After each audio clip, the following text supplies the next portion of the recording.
I am looking forward to winning yet another world title, and I know Goldenboy Promotions is the perfect place to help guide me.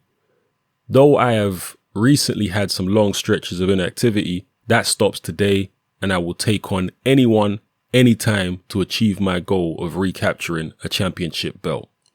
Those are the words of Yuriorkis Gamboa. I'm now going to quote Oscar de la Hoya. He says, "When he is on game, there are few better than Gamboa in the 126, 130 or 135 weight classes. We are going to get him in the ring in a quality match as soon as possible and then work with him to start his path back to championship glory." So those are the words of De La Hoya, and as you can deduce from those two quotes there, Yuriorkis Gamboa has just signed a multi-fight promotional deal with Goldenboy Promotions. His first outing will be on the undercard of the upcoming fight between Curtis Stevens and David Lemieux. I think an opponent has been named for that. Let me try to get you the name of the opponent here. He's fighting an individual called, let me see here. Actually, I'm not sure. Maybe I'll post it in the description. But yeah, he'll be back on the undercard of, oh, sorry. No, I have got the name here. Gamboa will come out the gate facing a tall order on March 11th when he squares off against Rene Alvarado. Okay, he's fighting Rene Alvarado. I'm not sure who that guy is. Maybe some of you can enlighten me as to who he is.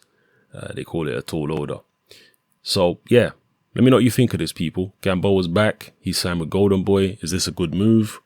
Who would you like to see him fight in the weight classes that Oscar de la Hoya mentioned? I think the natural fight, really, and this is a fight that he's expressed interest in, is the Vasyl Lomachenko fight. I think he would be Lomachenko's toughest test, and I think it would be a yardstick for Lomachenko to see exactly how far he can go, because some people have even talked about Lomachenko possibly fighting Terence Crawford. Some people think Crawford's too big, this, that, and the other, but that would be a common opponent between the two of them. So if Lomachenko was to fight Gamboa and defeat him more soundly than Terence Crawford did, it would be a statement. Although you could definitely argue that Gamboa is not the same guy today that he was when he fought Terence Crawford. It's going to be the same when Anthony Joshua fights Klitschko. If he wipes Klitschko out, okay, it's a great performance, but was it really the same Klitschko that Tyson Fury beat?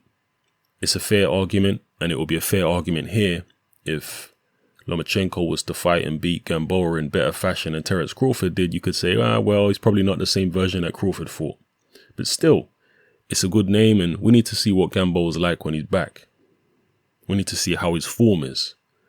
Because unlike Klitschko, he hasn't had any fights in the interim before going into the Joshua fight. So we can't really assess where he's at particularly well. We're kind of going into it blind. So with Gamboa, he will fight definitely before any potential matchup against Vasyl Lomachenko. So let me know what you think of this, people. Is that who you would like to see Gamboa be matched against, Vasyl Lomachenko? And we know that Goldenboy and Top Rank can do business these days. The Cold War is over ever since Richard Schaefer and Al Heyman left the picture and became unconnected from Goldenboy. Goldenboy and Heyman, Goldenboy and Top Rank now work together, Bob Arum. So it's probably a doable fight. I'm not saying it will necessarily be easy contractually, but it's probably doable. We'll see what they do with Gamboa, whether they want to milk him a little bit, because you have to look at Goldenboy and think, well, they've only got Canelo Alvarez at the moment in terms of box office. So maybe they'll want to build up Gamboa and milk him a little bit before putting him in there in such a risky fight. But then again, you look at David Lemieux, for example. David Lemieux signed with Goldenboy and he was immediately put into a Golovkin fight. I remember Golovkin's not a Goldenboy fighter.